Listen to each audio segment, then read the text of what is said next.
Hello, everyone. We wanted to thank you for attending. This is Roxanne and Jacque here. Yes. Welcome, everyone. As stated earlier, if you have any questions during that seminar that you want to ask to Jacque and Roxanne, please pass them on to me by private message and I'll forward them. And Roxanne, please check your chat tabs at the bottom. I already sent you the first questions. Okay, I've got them. Thanks. I'd like to know if either Jacque or Roxanne support the Green parties around the world. I cannot. I have to know exactly what their proposals are. The word Green Party doesn't give me specific detail so that I can examine it. So I can't say that. Usually what they're proposing is more pertinent, but they don't have any overall plan of how to organize society or run it more efficiently. And I've never heard them mention anything against the monetary system, although I may be wrong. I haven't looked into a lot of their proposals. Some of the Green Party people in Latin America, anyway, were running and supporting the Venus Project. There's this one woman who did it recently, but she didn't get very far with it. But it was in Colombia. But that was through the Green Party. Okay, how does Jacque feel about family names? As in the Netherlands, it's mostly connected with occupation title, like the example, Kenny the Baker. How does he see this change within a resource-based economy? In a resource-based economy, there will be a symbol alongside of all names, which give you an overview of their general values and exactly what they do in their occupation.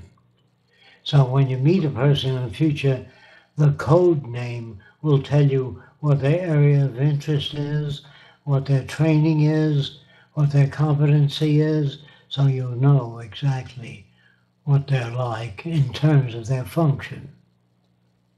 The name itself, like my name, Jacque Fresco, Jacque, doesn't tell you anything. All those letters don't stand for anything in particular. So I think that names in the future, when you get the name of a person in the future, you'll know their interest is sociology, anthropology, geology, all the areas they're interested in. Their name will tell you what their function is, rather than Euripides Sneed, which doesn't tell you a damn thing. Okay, the Senate last night, I guess this is a headline in a website or a newspaper here. It's a quote. The Senate last night codified into law the power of the U.S. military to identify, let me see, detain them. Okay. Oh, okay, they're talking about that the U.S. military could put the United States citizens with no trial or no oversight into jail. And they've done this in other countries. Do you think this will be used against the Occupy movement? As far as I know, they brought this up, but I heard that President Obama was going to not to pass that. He was going to veto that, but we don't really know if he's going to or not. Do you think that will be used against the Occupy movement? Yes, I do. I think they'll use whatever force they can to discredit anything that they feel is a threat to their established system. Yeah, I'd be really curious to see if he does do that. It would be pretty horrifying. I can't deal with that. Is an alternative known to eliminate language interpretations? I'm not quite sure what. Yes, in the manufacture of products or automobiles or airplanes or trains, there is a blueprint, and the blueprint gives the specifications of the metals used, the alloys used, the compression strength, torsional strength. When you have a blueprint to a product, that is fully comprehensive. When you talk about the green movement, unless you spell out every bit of information related to it, it's difficult to evaluate.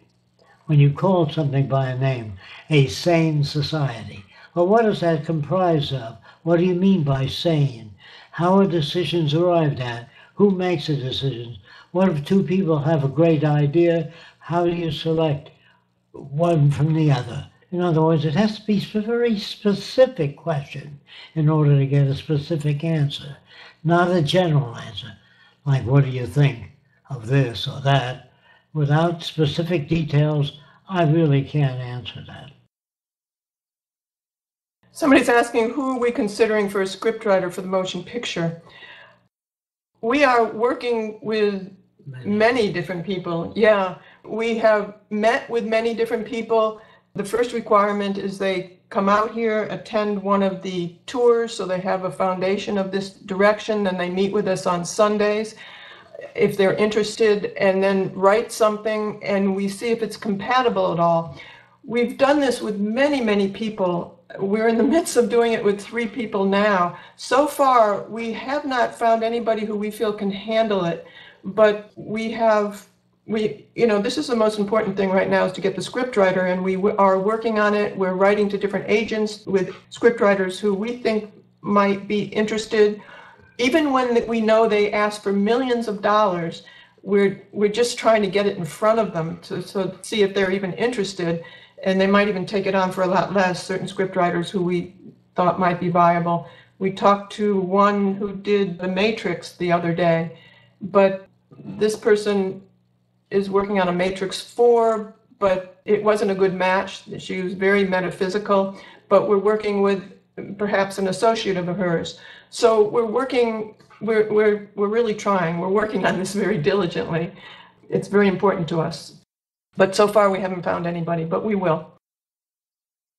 What are your plans for the transition for the economic system towards a resource-based economy? I don't make any plans unless I know who's involved. The plans would depend on how many people or whether a particular government is interested in sponsoring the first experimental city. I can't answer that. I don't have that information. We have no control. We have no funds. If we did, you'd see plans. We do have a lot of plans in terms of what it would look like physically that Jacque's been working on for over 75 years. But how things will break down, who will call upon us for different things, we don't have that control. The most we can do right now is try and get this information out there as accurately as possible so it's not misinterpreted, and have people know about this and try and get the information out there. That's the best we can do at this time, any way that we can. This is interesting. Lots of hours of filming were done during the film Future by Design. Most of it stripped away and omitted. This is true. I think we have over 60, 70 hours. In fact, William Jacque was really, really kind to give us the footage. I have gone through it and divided it into different categories. Right now, I am using a lot of that. I'm doing a film or a documentary in terms of what is the Venus Project. And I am using a lot of that footage that hasn't been out, most of it, within this.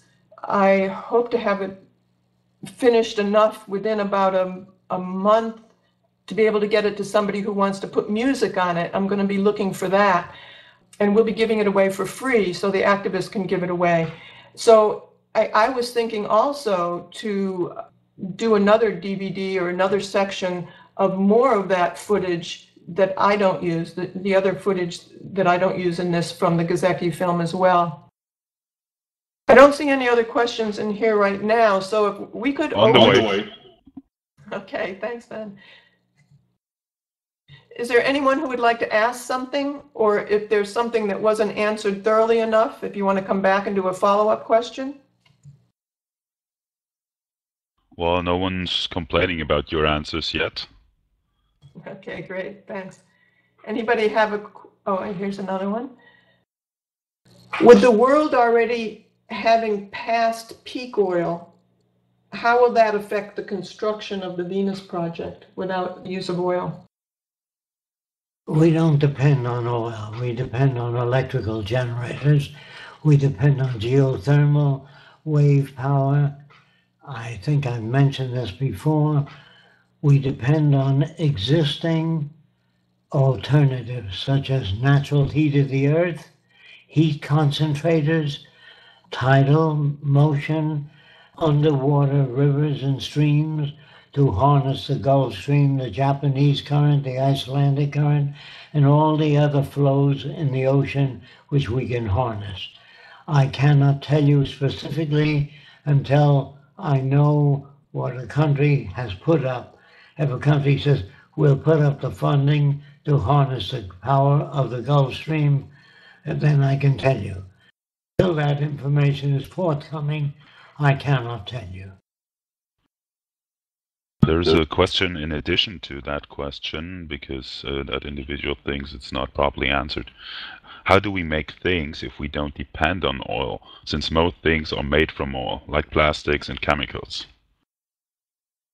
We assign different research labs to work out other problems, other methods of making a synthetic material that will cover the same function. Those are the assignments given to labs. Just as today, we give labs assignments. We give industry assignments.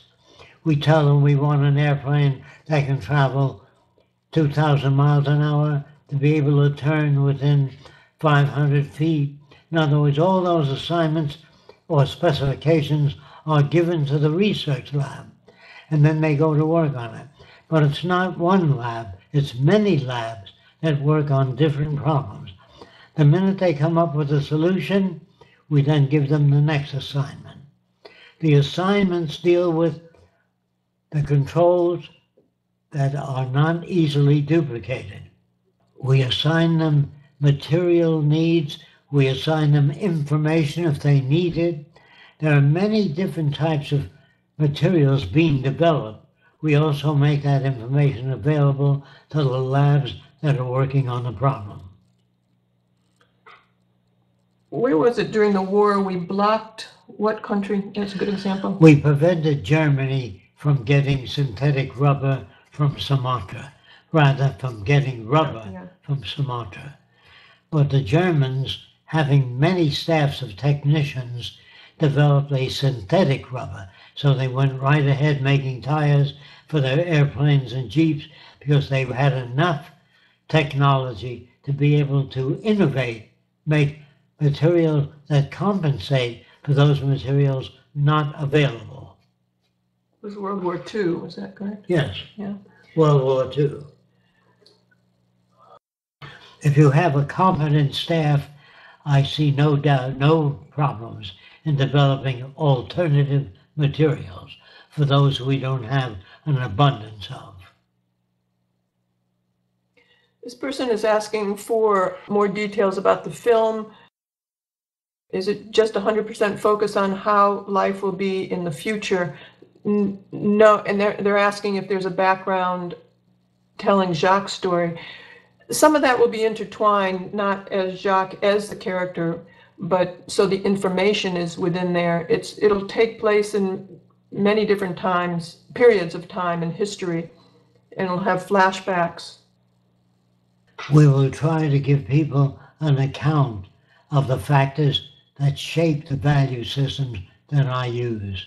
The reason for selecting certain shapes of cities, the reason for selecting transportation of a given kind, all of that will be depicted in the film, showing the reasons and how one arrives at a decision. We don't make decisions in the Venus Project, we arrive at them. If you don't know what that means, you have to measure the wave power before you can anticipate the energy that can be generated.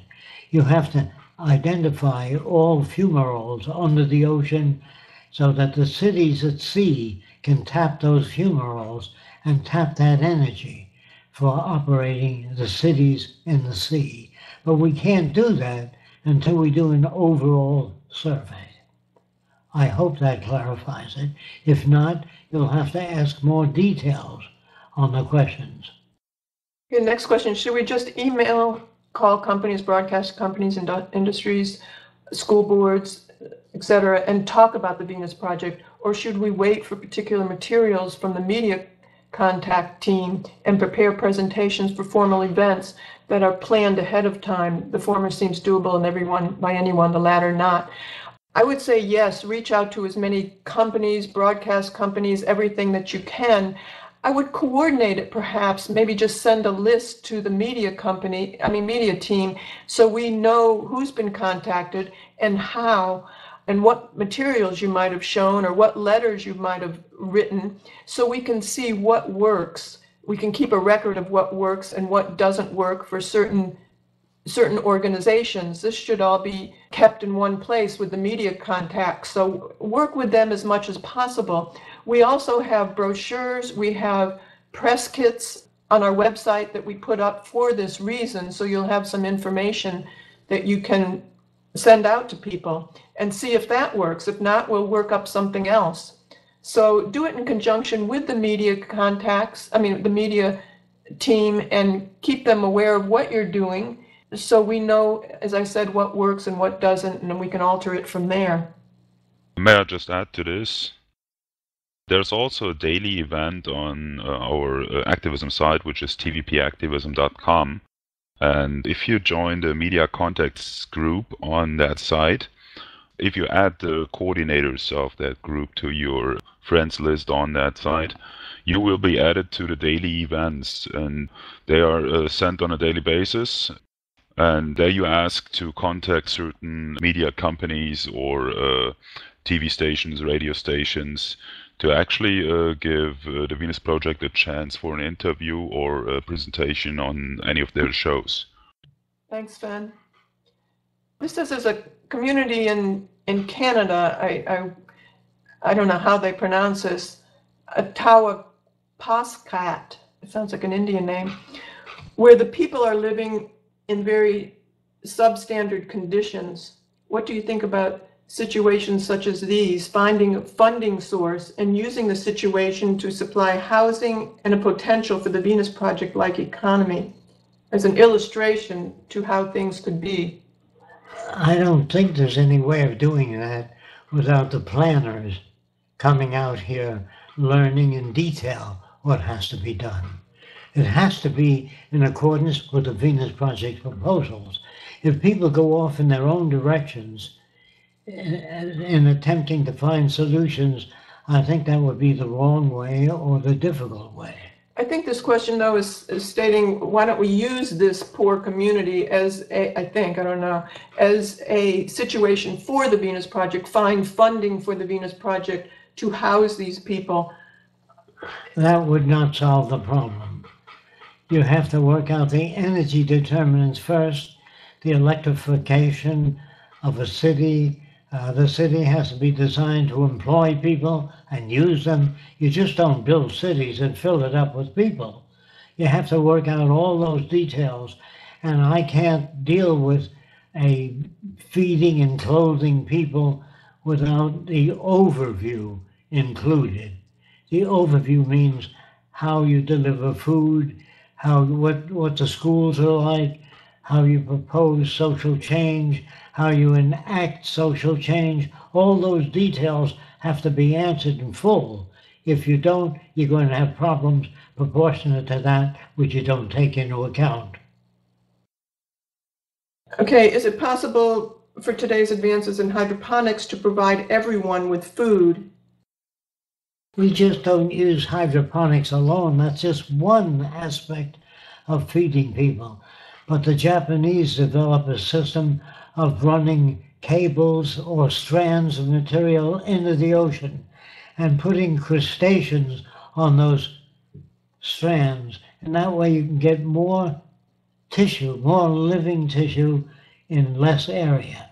And there are hundreds of other possibilities of growing edible plants in the sea. We don't just use hydroponics, we use whatever means, including air plants and hydroponics and soil. I didn't read the whole question, but do you think it's possible advances in hydroponics for everyone? Okay, if everyone would take some effort to build a farm on their own, or a group, or even an urban environment to feed everybody, didn't they do that initiative during the World War II, Victory Gardens, in order to feed people? I think that victory gardens are not the answer. What you need is mass agriculture. If you're going to feed millions of people, you can't do it with victory gardens. However, if you want to grow your own garden on your rooftop or backyard, that's all right too. But the real answer is not in victory gardens. I'm not exactly sure what this person was talking about, but he says 2 weeks ago he asked about mechanical mind, but I don't understand the answer. I understood that feeling of self-awareness is illusion, but when you say that humans cannot think or reason, but in the same time our mind is mechanical, I see that as a contradiction. Can you explain what you mean by they can't think or reason? I mean that an Eskimo cannot picture valves in a Volkswagen. I think that an Eskimo cannot picture aircraft if they've never seen any. People brought up in a given culture, like the Aztecs or American Indians, the various Indian tribes, cannot imagine things outside of their frame of reference. That's what I mean. I mean that an Indian, an American Indian, brought up on a reservation, cannot imagine electronic circuitry or how it works. That's what I mean by cannot think or reason outside of their environment.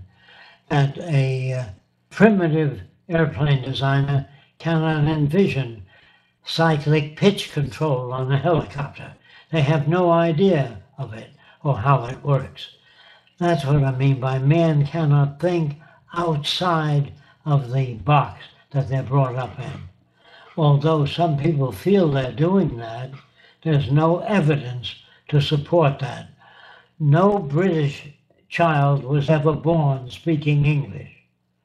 No German child was ever born speaking German or Chinese. They have to go to school. They have to learn every word they utter.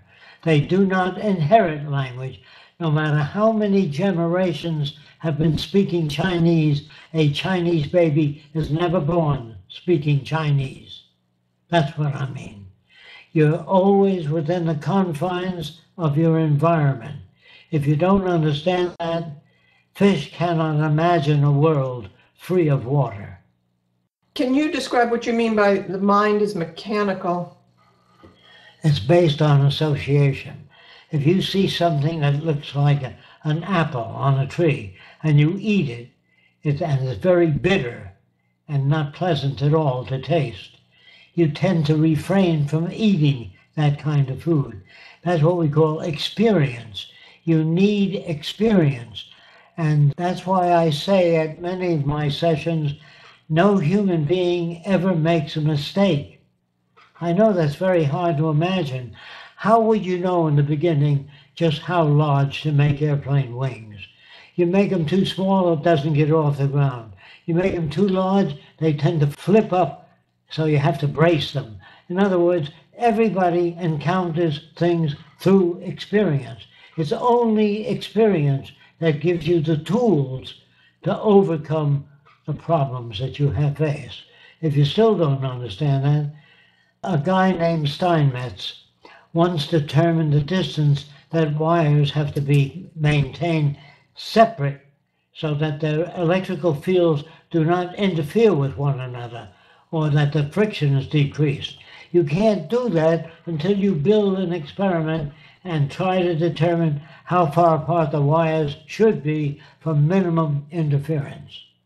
There's no way. That's what I mean by people never make a mistake.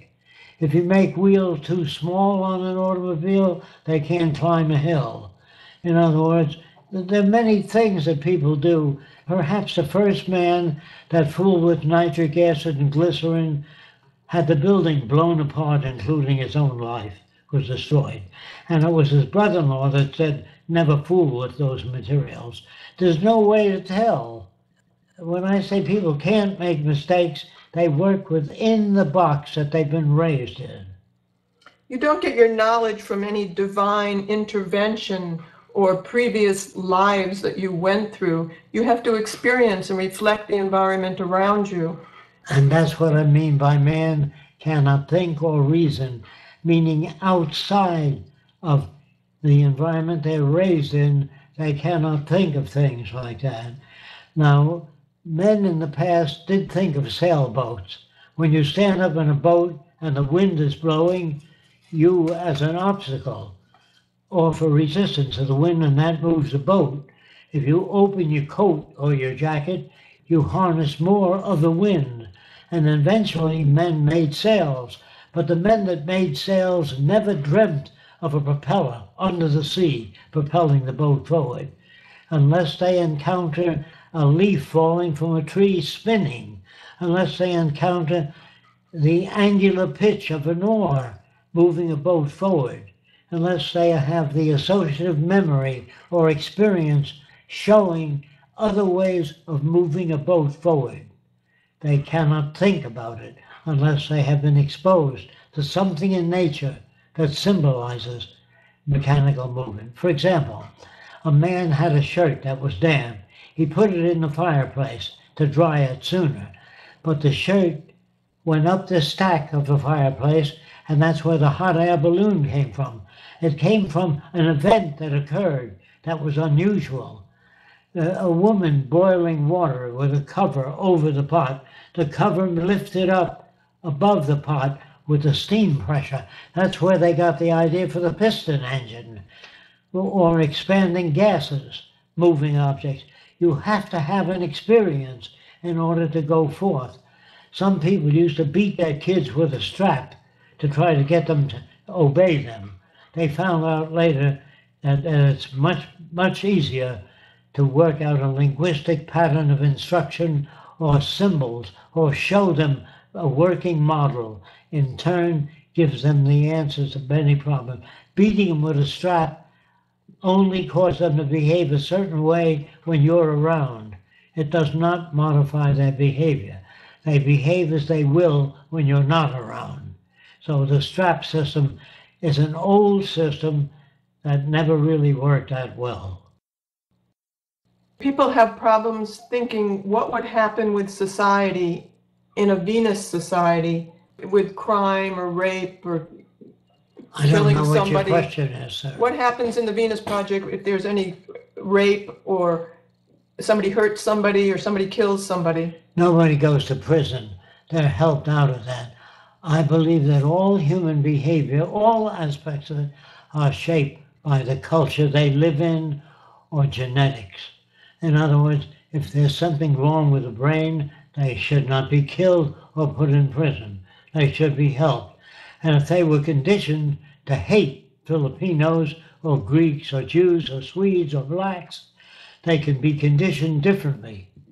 I don't blame a person for the fact that they were acted upon by their culture to become a criminal. That all human action patterns, your dancing, humming music, all the customs that you have are learned by your society. And if society impinges information, if you're brought up in the deep South, you're going to speak with a Southern accent. And you're not to be blamed for speaking with a Southern accent. It's part of your heritage or your environmental heritage. So I would say that all patterns of behavior are shaped by environment. Therefore, people are not to blame. If you're brought up in Nazi Germany, the kind of propaganda you're given, or if you're brought up in the Deep South, the kind of propaganda you're given about Afro-Americans is part of the social indoctrination of that environment. Therefore, people are not responsible for their behavior if they're brought up to behave that way. If you still don't understand that, people up the Amazon River build rafts the way they did 1,000 years ago, because there's never been any interference or information showing them a new way to do things. How about those that stand for the Venus Project to start living together to support each other and think of ways to sustain just themselves as a group and pass their findings on to others? I'd rather that you talk to people about the Venus Project and get them interested in supporting that type of social structure. I don't think you can live to yourself or try to help one another on the side. you have to convince as many people as you're able to as to the validity of the Venus Project's social proposals. I don't know how we do that logistically either. I know we have 4 people living here, the zoning board. There's all sorts of restrictions for the number of housing you can have here. And then there has to be funding if anybody gets hurt. We have to have enough funding to take care of people too. It's very difficult within the monetary system in the United States where there's no medical care, just all sorts of obstacles for this. So it's very hard. And I've always thought that if we were going to start another community and do it like a hand-tooled community like we did this, it takes so long to do it that way without any funding that we'd be going backwards, where now we can start doing materials and getting information out there and having people come here and do seminars. That I'd rather see something started where we can do a bigger community if we had funding to get off the ground and do it very quickly. I mean, if there was enough people that wanted to get together who had funding, who could do something, so we don't have to toil to make it and it takes 30, 40 years to make something like it did here, then it just takes too long. We did it really with not much funding and having to work on the side. Has Jacque or Roxanne heard about the Sustainable City Masdar near Abu Dhabi? It's under construction. We've seen that briefly. It's kind of really chaotic. There's no overall planning. They might have some more sustainable ideas in there here and there, but I don't see any overall planning. Do you remember that specifically? We had somebody come to us at one time who wanted Jacque to design one little section in it, but it didn't go anywhere. No, that wouldn't work. It has to be an overall design which includes all the nations of the world. You have to take away, I said this many times, all the artificial boundaries that separate people, share the Earth's resources, share inventions and ideas, and educate all people that want to go to school without a price tag. If you fail to do that, you will fail to achieve social and dynamic equilibrium. Yeah, the question goes on to say it is planned for the elite, just a few people, this city. That's true. It doesn't even deal with the problems. Even if you put up a few green buildings, as they say today, that doesn't even touch the system. Or a better way to grow food, it doesn't touch our problems. As activists and coordinators, besides informing the Venus Project on our websites and social media, what can we do to accelerate the collapse of the monetary system? You don't want to do that. The collapse of the system is what brings on another system. In other words, unfortunately, people do not act until they lose their home, lose their job, can't find another job, and are not supported by the government. They will react to that. And that is what you require. In other words, I'm not advocating that people suffer, but they don't seem to change things until they lose their jobs, their homes, and cannot get another job. When that happens, they seek social change. There's really not much you need to do. This thing is collapsing rapidly. Right, all over the world, as Jacque is saying. If you go out and try and break into a bank or, throw Molotov cocktail into a bank or tear gas or something like that, they've been at it for a long time. You'll get arrested.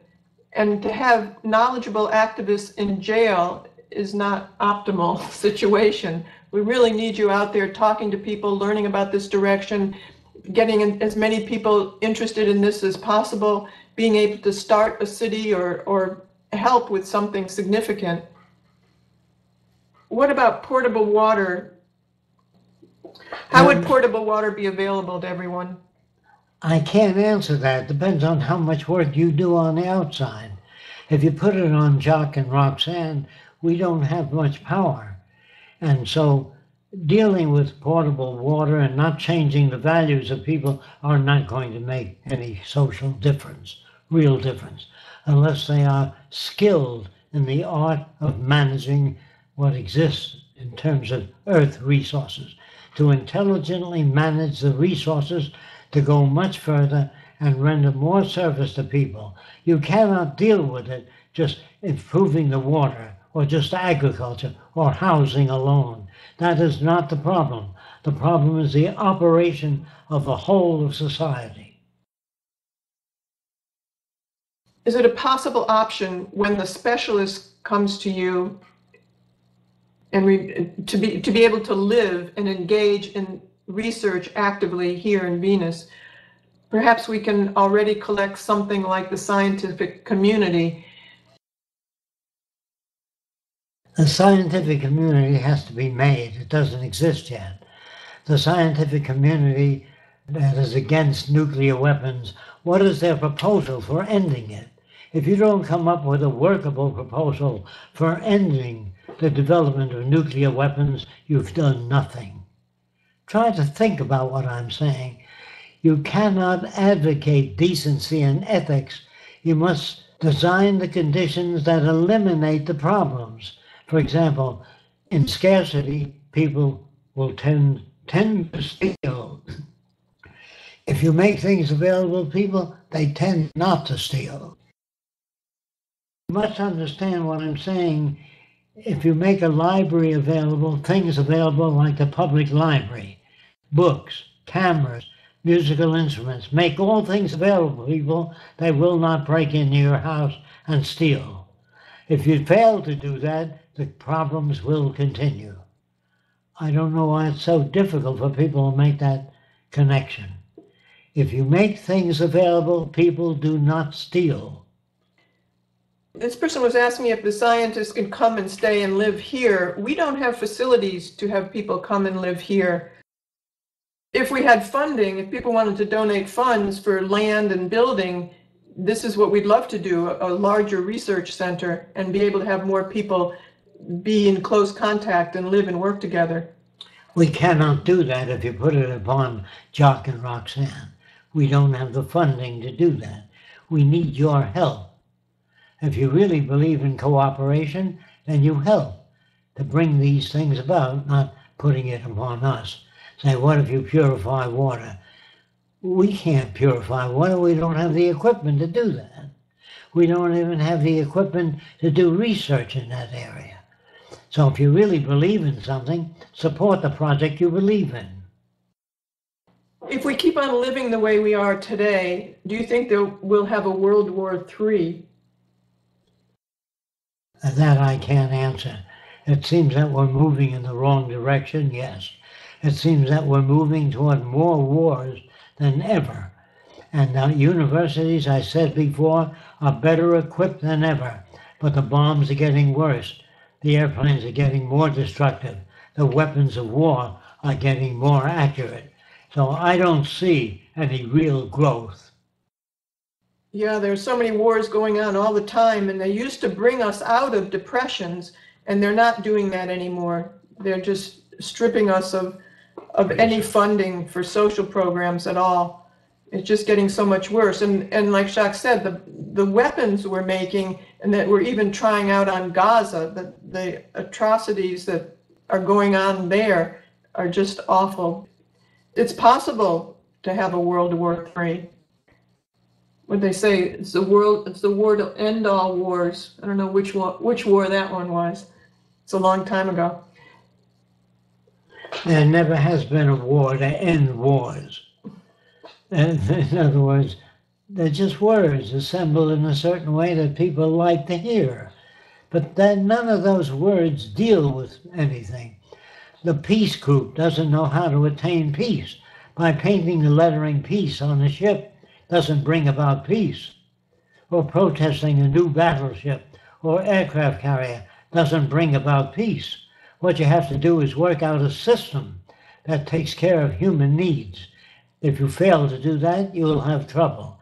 Territorial disputes, arguments, all kinds of conflict between nations, unless you work out a system. We feel that the Venus Project is such a system. You have to become familiar with it, and I would recommend those of you that can possibly do this is come out here to a Venus Project tour where you will learn in detail precisely how to accomplish the end goals of the Venus Project. This question is about, do you think it's positive, the new creation of Banco de Sur in Argentina? I'm sorry, I don't know what that is. Do you know what that is, Jacque? No. No, if somebody can give us information, we'll look it up. Have we reviewed Kickstart? Yeah, we may do something on that for funding, or have we invented something special to get good money for the needs of the project? I don't know if you're talking about a product or something. Jacque started with products a long time ago, and it doesn't mean that even if you have a good product, that you'll make good funding with it. He decided not to go that route, that pushing the ideas of the social direction are most important. So we're doing we're trying to put as much information as we can out there about the social direction. You can spend a lifetime doing products and it may not go anywhere. There's a deep attachment for people to their religion. Just in regards to the tours, someone is asking when they start on Saturdays and how long they are. We have a page on our website that says tours, but they start at 1 o'clock, they go to around 6 o'clock. It's really not a tour. It's a seminar, yeah. It's a seminar on details, all the details necessary to build the Venus Project. It is not just a tour. It's a way of thinking. It's our values, how we get to be the way we are, how to change human behavior, how to invade groups that are opposed to this point of view, and the method for arriving at decisions, helping them to understand the direction of the Venus Project. It's the methodology of attaining a resource-based economy. It's almost absolutely necessary for some few people that represent various groups to be exposed to how the system works. And it's very difficult to get on the internet.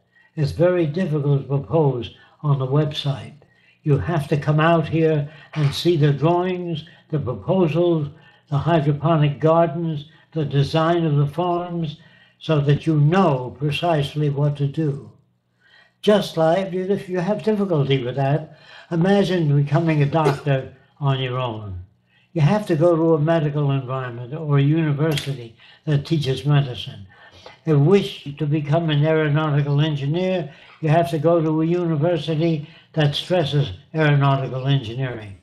Mathematics, maybe MIT, or science, MIT. You have to go to that environment. I don't know why people think they can understand the Venus Project by reading a book or watching a tape.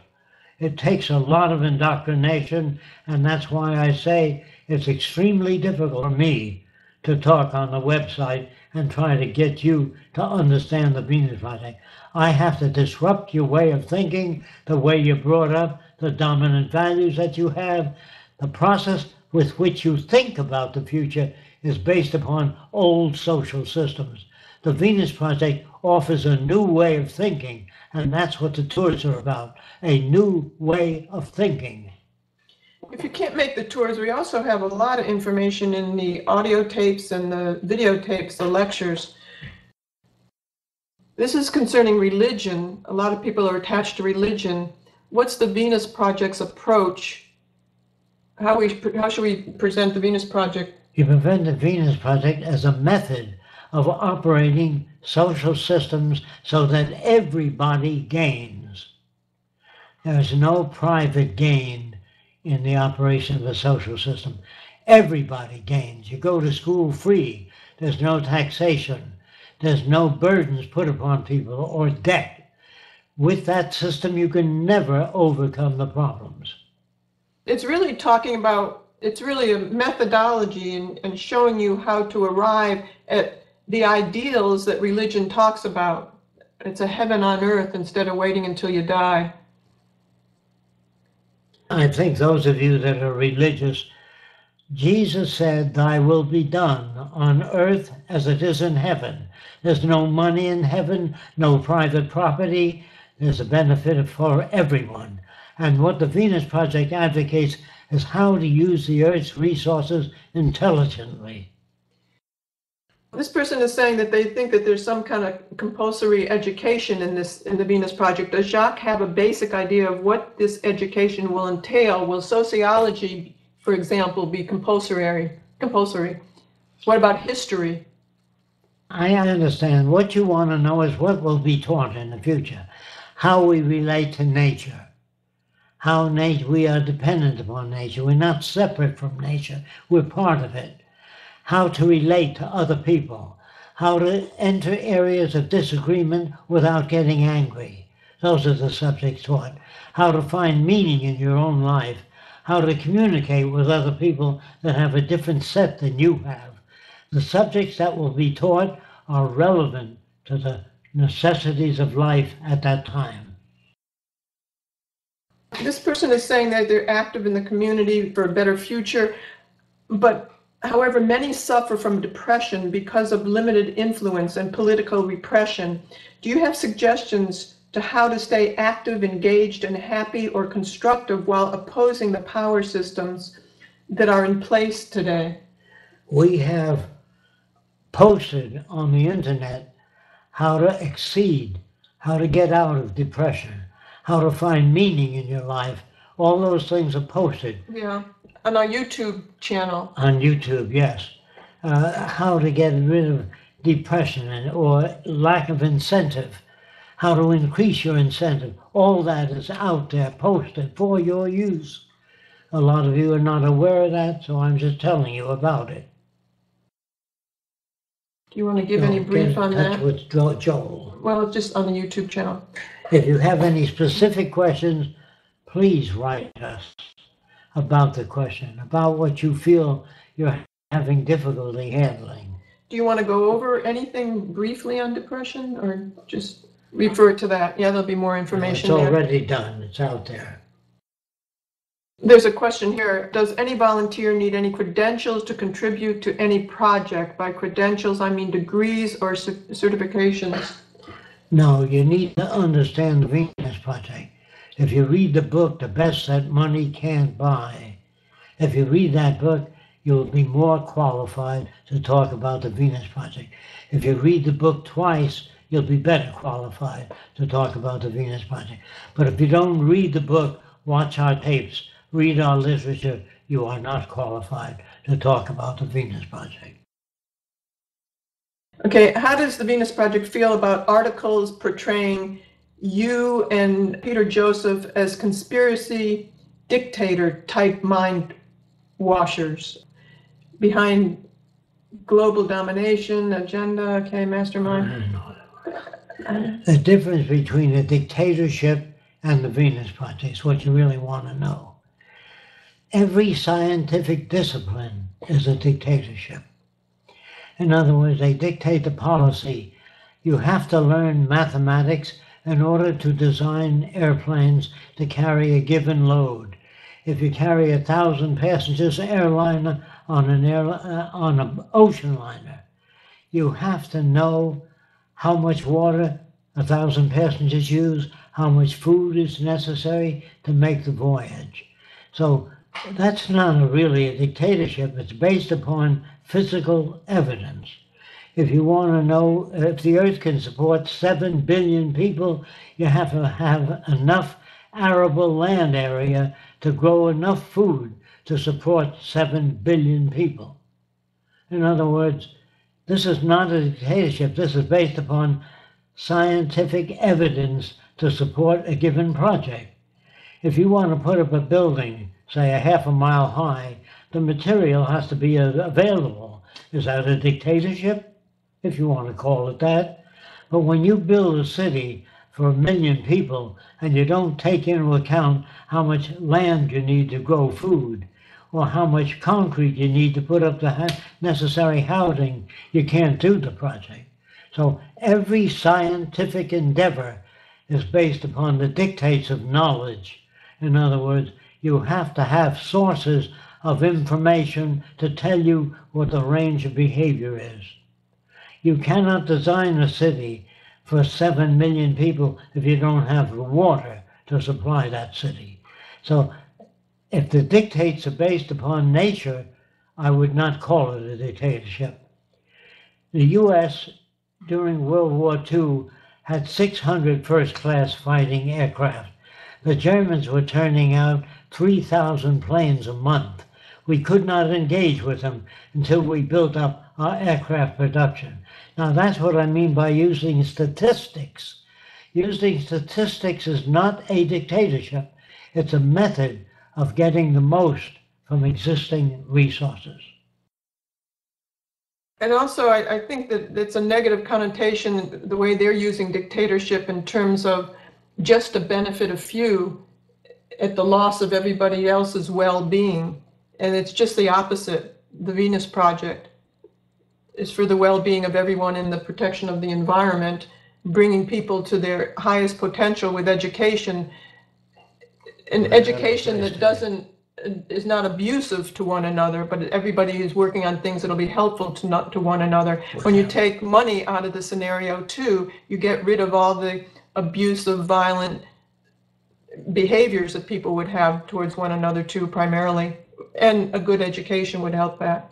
So it has nothing to do, it's almost a joke when I hear all that about the conspiracy and dictatorship, and it has nothing to, they know nothing about what the Venus Project is portraying when they come up with that. It's just a knee-jerk reaction to certain words that they've had. Let me give you an example of that. Sometimes they say that, well, Fresco's resource-based economy sounds like a dictatorship. They say things like that. First of all, they don't understand the working mechanisms of the Venus Project. They say that, will the average person participate? Does the average person participate today? Think about it. When you build a space program, when you design a space program, the average person is not qualified today to participate. The average person doesn't design the aircraft carrier. The average person doesn't design highways. The average person does not participate in aircraft passenger design. They don't participate in transportation. They don't participate in anything unless they have qualifications. That's why you go to school. You go to school to learn how to become qualified to participate. If you have a problem in your house with the electric wiring, remember this. You call upon an electrician. When you have problems with the plumbing, you call upon plumbers. But you don't call upon the average person. They talk from the bottom up or from the top down. That's nonsense. There never has been any society operated from the bottom up, although that's an illusion they perpetuate. You have to have qualified electrical engineers designing the power transmission lines from the generating plants to your home. You have to have architects design the cities. You have to have transportation experts design the vehicles and the trains. It's never been from the bottom up. Those are nice words. They make people feel, gee, I'm really participating, but they really don't. If you still don't understand that, did you vote for the Vietnam War? Did you vote for the space program? Did you vote for the design of highways in America? Where do you participate? Oh, that's an illusion. And if you don't participate, or if you don't have a job today, you can be kicked out of your house. You can end up in the streets. You don't get medical care in the United States anyway. In a resource-based economy, it doesn't make any difference if you don't participate. Hopefully you're encouraged to learn new things so you can participate, so you improve the lives of everyone. But you have access to everything anybody else has, whether they're participating or not. This person is reading Jeremy Rifkin's book on it, and he's asking, does the Venus Project believe in genetically modified foods or splicing and growing foods in a lab? No, it does not. It believes in long-term research before we modify any food. You got to be very careful. No artificial flavoring, no artificial coloring, and no artificial way of growing things. If nature's been growing things for thousands of years, it's a proven system. By modifying food abruptly, you cannot tell what the future consequences may be of the modified food. So you have to be very careful. I'm not saying don't do that. I'm just saying much more careful research has to be done before you put anything out on the market. Would there, in a resource-based economy, would there be any one central organ or one central place that would be the cybernated center? Or would it be like the internet all over different systems? It'd be more like the internet, but not different systems. There'd be replicas of social management systems, electronically managed, but there'd be duplicates. If one fails, the next one takes over. If you have difficulty with that, today, if there's a power outage, did you know that the hospitals have an automatic system that switch on the lights and electricity, even if there's a power failure? So we have redundancy built into the system to try to make it as safe as technically possible. What are your thoughts about cryonics and whether you see this as a possible route to the future? Well, all I can say is that a tremendous amount of research will be done in cryonics. However, I don't think that any research will be done on it unless there's some degree of verification for the possible use of it. In other words, people that want to shove their relatives into the future have no chance of doing that. The future doesn't want all the relatives and people with an old value system put into the future. It's tough enough educating people to a newer value system rather than bring all your old relatives back into the future. I think that with the advent of the Venus Project, there's going to be a big stink in this cryonic center when they turn off the power. How are moral ethics determined in the Venus Project? No one determines ethics. If you make things available to people, they behave very well. If they do not have access to the necessities of life, they do not behave well. You don't need an ethical system. You need a system that doesn't require the need for ethics. That includes warmth, love, and understanding, and a good education for children Yes. as well. Nobody's neglected emotionally or physically. That's true.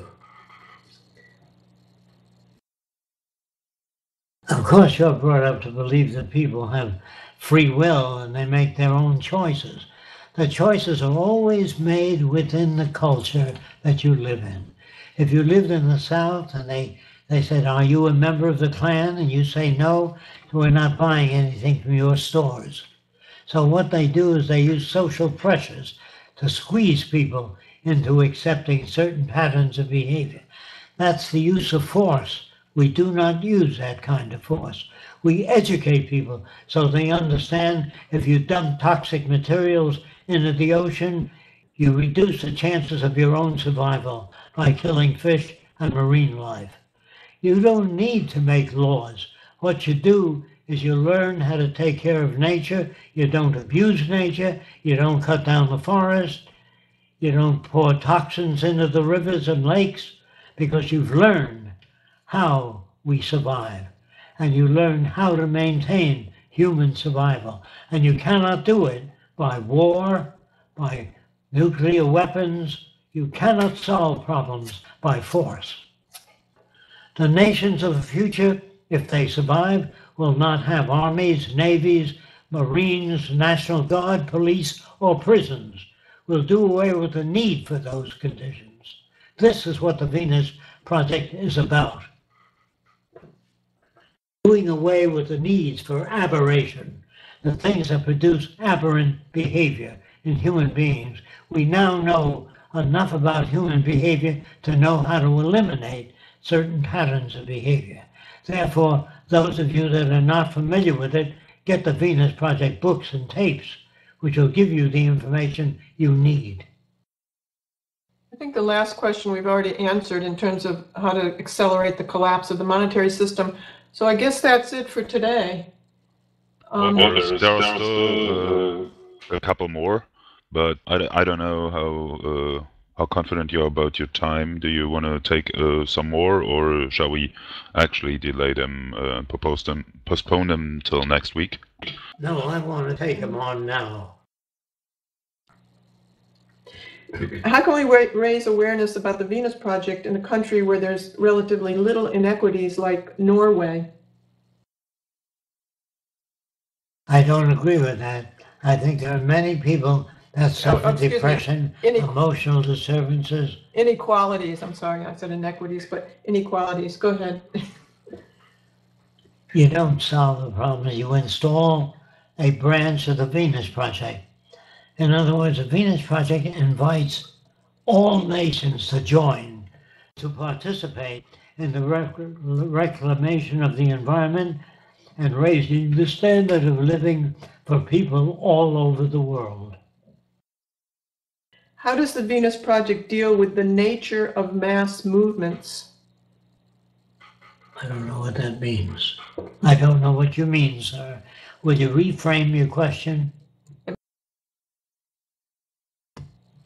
I don't know. I don't understand your question. Are there any supporters of the Venus Project within world governments? I don't know. Not to my knowledge. Yeah. What's Jacque's opinion about Michael Reynolds and everything he's doing? Refresh us on what he's doing. No, not at all. He's talking about the language. Interlingua, Esperanto, none of those things deal with a language that's not subject to interpretation. Excuse me, Roxanne, I guess we did not get the question because you dropped. So we just heard the answer without the referring question. This language, Lojben language, I'm not sure how that's pronounced. Are you familiar with that? No, but there cannot be a language yet within the price system that can be designed to be a method of communication, except mathematics, chemistry, physics, engineering, drawings. That's a language of positive communication. That's not subject to interpretation. It has to be based on those systems. Will the test city be the new research center? Yes. This person saying throwing stones is not, okay, throwing stones is not the only way to sow the seeds of doubt and discord, the first stage of any mass movement. Spreading the word of a failing system does the same thing. So when the movement goes to the next stages of chaos, what does the Venus Project have in place to deal with the mass of discontent, disconnect, angry people? I don't understand the question. When you get a lot of people who are angry and disconnected, what's the Venus Project's next step? We can't do anything about that. Well, the same thing we're doing now is to educate people. If they're angry and they have no direction, they feel powerless. When they have no options, they get angry. So if they know what to advocate, and even as things fall apart more, even people with money and access to resources, there are people who will be able to initiate something at that time. I say that if you don't inform people as to what to do, you leave them in midair. It is your job to inform people as to the benefits of the Venus Project's proposals, such as a resource-based economy, how it works. And if you can't get that across, then you have to try different methods of getting that across. It's your job to inform people as to the gains to be made by all nations by joining the Common Heritage Movement or the resource-based economy. They have to know what to advocate. Yes. Otherwise, they'll just get the same dictatorship type of situation. That's true, Roxanne. How will medics work 24/7 if they're not paid? They have access to food, clothing, shelter, and the necessities of life. That's all you want anyway. You really don't want a job. What you want is access to those things you would like to have. What about medical urgencies? They're assuming that people don't do anything unless they're paid, unless there's some kind of money compensation. They did a good job of indoctrinating you to those myths. There's so many people that volunteer today, even though they have money, or even if they don't have money. If they're poor, they volunteer as well. There are many doctors Doctors Without Borders, Flight for Sight. These are doctors that go to different countries, even United States. They're setting up camps, of giving medical care, doctors that volunteer for free, taking time out of their paid working hours and volunteer to give free medical care. It's not the only reason people work, for money. People work more so when they do things that they believe in. They have much more feeling of fulfillment. Yes, I would agree with that, Roxanne. Can the Venus Project put a virtual tour together for the internet, like a correspondence course? It's very hard because I can't see the people and I can't ask them further questions, and I can't talk to them and say, did I answer your question? What aspect of the question that you asked do you feel was not answered? It's very hard on the internet to do that, but at the tours we have people sitting there for hours discussing all aspects of the Venus Project. So far, the internet does not have that capability. I know little about today's politics, though I know more about the Venus Project. Is it even worth learning about politics, or just continuing to educate myself on a resource-based economy? Yes, just continue to study the workings of a resource-based economy, because that's what you need to learn how to make things work. If you study existing economies, you will learn nothing useful, except that it doesn't work. Might be good to know what the problems are in politics, or how they don't work. Or can you explain why you said one time, Jacque, that there is no basis to war, so war is going to disappear, or might disappear? No, I didn't put it that way exactly. I said war doesn't really solve problems. War is a force used, like we say, we go to another country, we go to war with them to bring democracy. We go to war to get oil or natural resources or cheap labor. We don't go to bring democracy. We don't want competition. In fact, all established industries would not like competition. If the Japanese automobile industry was flooded out by disaster, or the German automotive industry was flooded out, we would be happier in this country. Don't you see, the competitive edge means getting more money, more sales, and each country working for itself is detrimental to other countries. When you take out patents, you have to think about this. You deprive other people of using advantageous systems.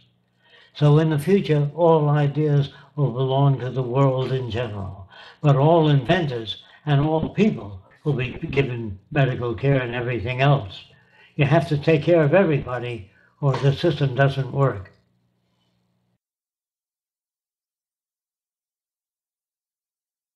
Have we considered using the South Pole Station as an example of a resource-based economy to introduce a concept? It's international, self-sufficient, and uses hydroponics and wind power, and all the people there are provided for in terms of food in return for contributions in research. That would not serve the advantage of different people that grow foods. If you make food available without selling them, the food, the food that you send to countries that are deprived of food have to be paid for. I think this person is asking, have you ever considered using the South Pole, which is a research center for scientists, as an example of a resource-based economy? No, it's not. Nothing like that would work.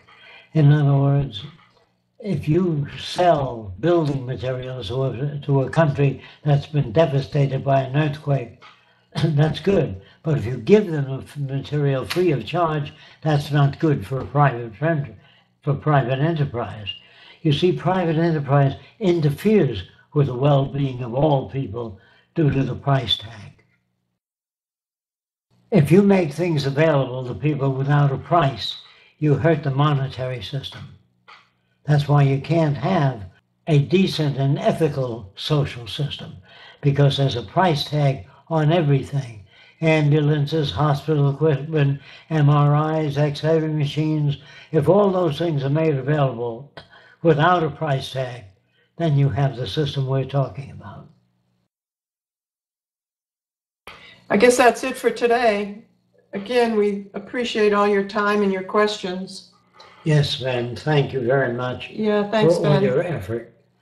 I don't think I can always answer questions as other people mean it, because they're not sure of exactly what the question is.